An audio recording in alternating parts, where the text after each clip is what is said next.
क्योंकि देखें अदालत जब बीच में आती है तो फिर बहुत बहुत ज्यादा कीचड़ उछाला जाता है।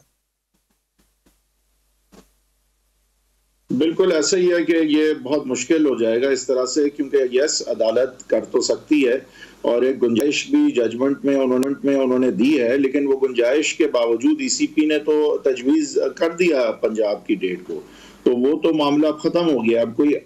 आज के बाद अल्लाह ना करे कोई ऐसा इवेंट होता है, कोई खाना जंगी, कोई ऐसी अल्लाह ना करे असैसिनेशन, मतलब कोई बहुत बड़ा ऐसा वाकया हो कि मफलूज होकर रह जाए एडमिनिस्ट्रेशन और इलेक्शन जो है वो करवाने के फंक्शन जो है वो अदा किए ही ना जा सकते हों, तो उस सूरत में कोई ऐसी इमरजेंसी लगानी पड़ जाए तो वो भी ऐसे इवेंट्स होंगे जो इमरान साहब अभी तक नहीं हुए हैं, अल्लाह ना करे हों, तो उस सूरत में तो ठीक है कि ऐसा हो सकता है। लेकिन और किसी सूरत में अदलिया जो है वो अपने ही जजमेंट को रिविजिट क्यों करेगी? ये तो एक फाइनल फैसला है। पहली बात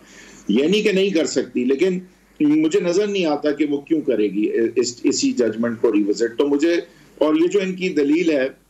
कि आप फिर क्या करेंगे जब नेशनल असेंबली के इलेक्शंस होंगे, तो उस वक्त तो पंजाब में और पख्तूनख्वा में 5 साल के मैंडेट वाली हुकूमत होगी, तो उसको आप हटा तो नहीं सकेंगे, तो फिर क्या उनके अंडर इलेक्शन होगा? नहीं, देखिए आइन में लिखा हुआ है कि 90 दिन में इलेक्शन होंगे, नॉट लेटर देन, तो होने 90 दिन में ही चाहिए थे। एक बात जो नंबर 1 और सैक्रोसैंक्ट चीज है। दूसरी चीज ये है कि केयर टेकर गवर्नमेंट्स ही कराएंगी इलेक्शन, तो ये आपको इत्मीनान होना चाहिए कि जो भी इलेक्शन नेशनल असेंबली के होंगे और अगर 5 साल की हुकूमतें बैठी भी होंगी, तो जो ईसीपी की मावनत एडमिनिस्ट्रेशन करेगी, आई एम श्योर उसको केयर टेकर फेडरल गवर्नमेंट के अंडर डाल दिया जाएगा। स्पेशल पर्पस और स्पेशल ड्यूटी वाले जो अफसरान हैं उनको इंगेज किया जाएगा, और बिल्कुल मेरे ख्याल से जो भी हुकूमत बैठी होगी उसके अंडर इलेक्शन नहीं होना चाहिए और ना होगा,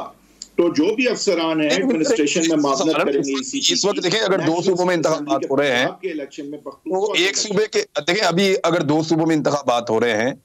तो वहां पे वफाकी हुकूमत तो मौजूद है ना सर। ये एतराज तो अभी भी हो सकता है कि वफाकी हुकूमत जो है उस पे एक पार्टी बैठी है और वो 2 सूबों में इलेक्शन में हिस्सा ले रही है। देखें वफाकी हुकूमत के अहलकार जो हैं कम से कम वो मावनत उनको नहीं करनी चाहिए अभी इलेक्शन के फंक्शंस में। पहली बात है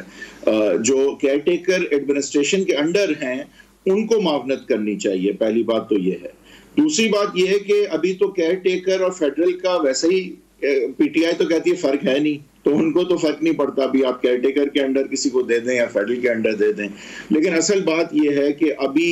इमरान खान को पावर में लाने या आने देने की एक कीमत देखी जा रही थी। जो लोग नहीं चाहते कि वो आए, वो समझते थे कि खान साहब आ गए पावर में तो एक कीमत अदा करनी पड़ेगी, लेकिन खान साहब जो है वो कोशिश ये कर रहे हैं कि उनको रोकने की कीमत वो उससे भी बढ़ा दें,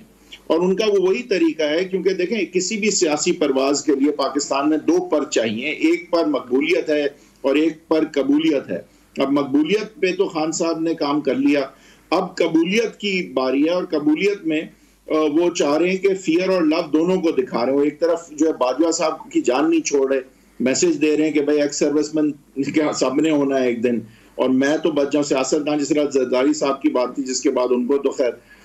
एक पेनल्टी पे करनी पड़ी कि हम तो यही हैं। तो खान साहब ये मैसेज भी एक तरफ कर रहे हैं और दूसरी तरफ कह रहे हैं कि मुझे बात भी करने को तैयार हूं, और मेरे ख्याल से एक हद तक उनके एंटी एस्टैब्लिशमेंट नैरेटिव को काफी धचका भी पहुंचा, जिस तरह से उन्होंने आके टीवी पे इल्तिजा की। लग ये रहा था कि जिस तरह का वो स्टैंड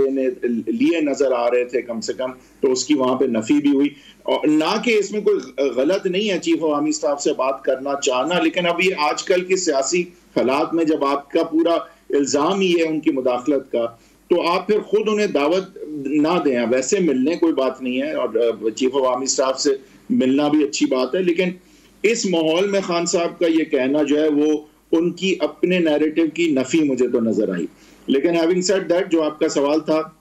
इलेक्शंस बिल्कुल हो सकते हैं, नेशनल असेंबली के भी हो सकते हैं जबकि सूबाई असेंबली गवर्नमेंट्स बैठी हो 5 साल की, और आज भी बिल्कुल हो सकते हैं चाहे वो फेडरल गवर्नमेंट जो है वो केयर टेकर ना हो और सूबाई केयर टेकर हो। बात सारी नियत की है,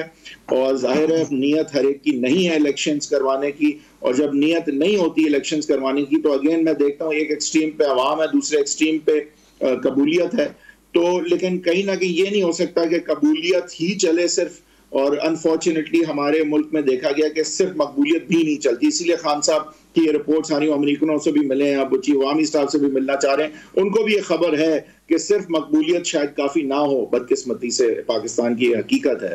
तो वो भी अभी जो है ना वो फिनिश लाइन पे नहीं है, मकबूल होंगे, लेकिन अभी अंग्रेजी में जिस तरह कहते हैं plenty a slip between the cup and the lip, तो लेट्स सी। अच्छा जी, एक तो सर मैं एक ब्रेक ले लूं, लेकिन ब्रेक से पहले मैं एक चीज जरा आपको थोड़ा सा अर्ज कर दूं कि ये जिस तरह से जियो ने और